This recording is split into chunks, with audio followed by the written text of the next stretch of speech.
Hello, second graders, and welcome back to Storytime with Mrs. Buddy. Today our book is called Happy Like Soccer, written by Maribeth Boelts, illustrated by Lauren Castillo. This is another one of our realistic fiction stories. A fiction story, but everything in this book could happen. Nothing makes me happy like soccer. Picked for this new team with these shiny girls. My shoes have flames and my ball spins on this spread out sea of grass with no weeds.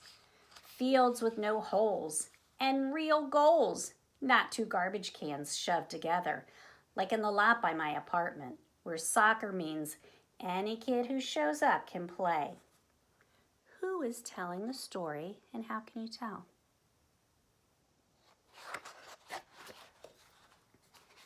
But nothing makes me sad like soccer too, because the restaurant where my auntie works is busy on Saturdays, and she can't take time off for something like a soccer game. Early every game day, my auntie looks me over good, brushes my hair, rubs my legs with lotion. She says, "Have fun and play hard, Sierra." I smile, but when she hugs me goodbye, I know she can feel me low around the edges.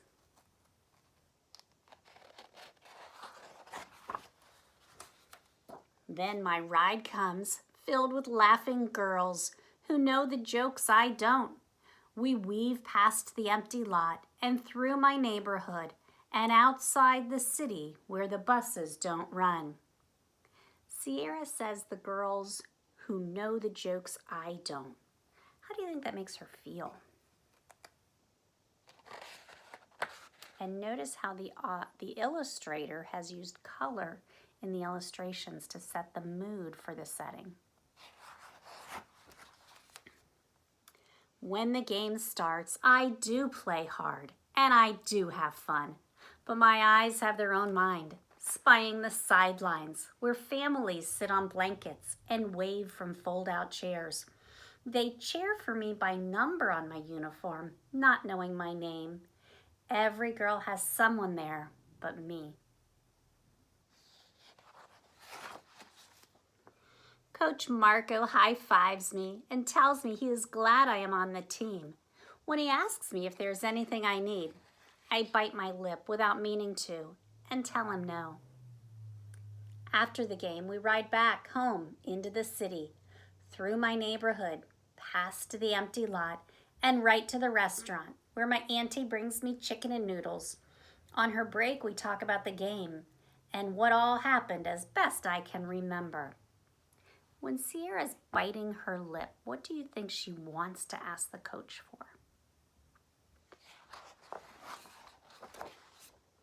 Then on Friday, my auntie tells me that her boss has heard me talking.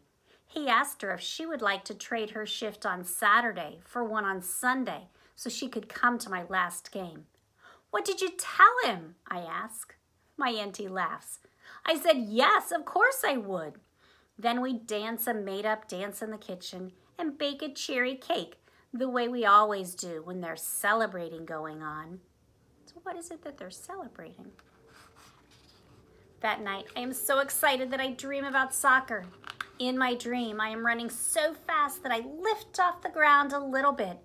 Even my ball is in the air. Flying dreams means you're feeling fine, my auntie says in the morning, and she is right. My auntie and I travel to the game together, riding on one bus past the empty lot, then another through the city, then walking the rest of the way to the fields. But when my game is ready to start, I feel it. Fat raindrops plopping. Then thunder starts its show, and in the distance, lightning. Coach Marco gathers us up quick and says the game is canceled but will be rescheduled. I swallow. Sure that the game rescheduled last week will be on a Saturday. Sure it will be outside the city.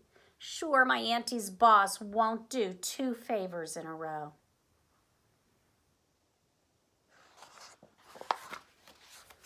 Coach Marco gives me and my auntie a ride back home. In the car, my auntie sits close by, her hand warm covering my knee. At home, we play cards and eat cherry cake and look at old pictures. My auntie pulls out the funny ones to make me feel better. And I would, except I'm thinking hard.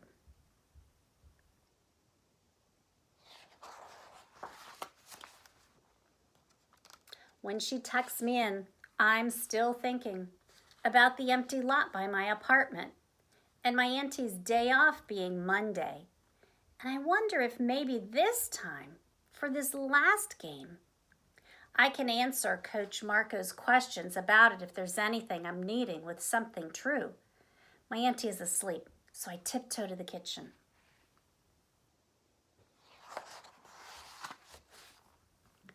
My heart is thumping the way it does when my teacher calls on me, even though I haven't raised my hand.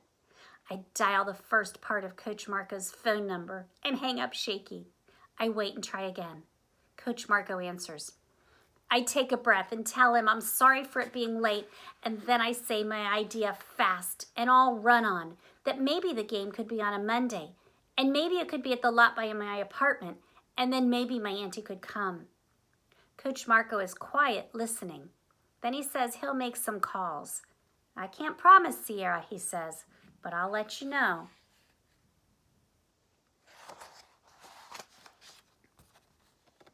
It is a long time until morning. City sounds are all around, mixed with my auntie's steady breathing and my own self noisy with what I want to happen.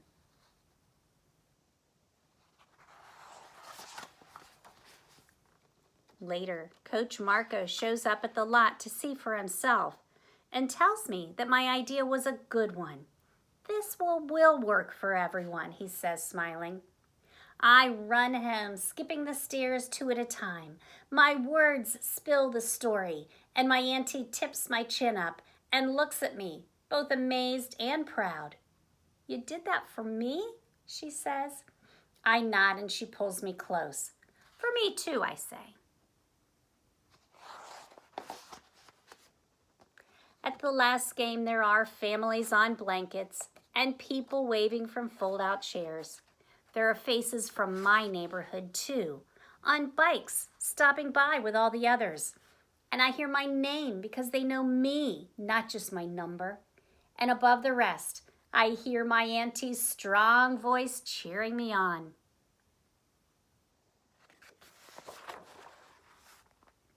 And I run so fast that this time, I know for real that I am flying.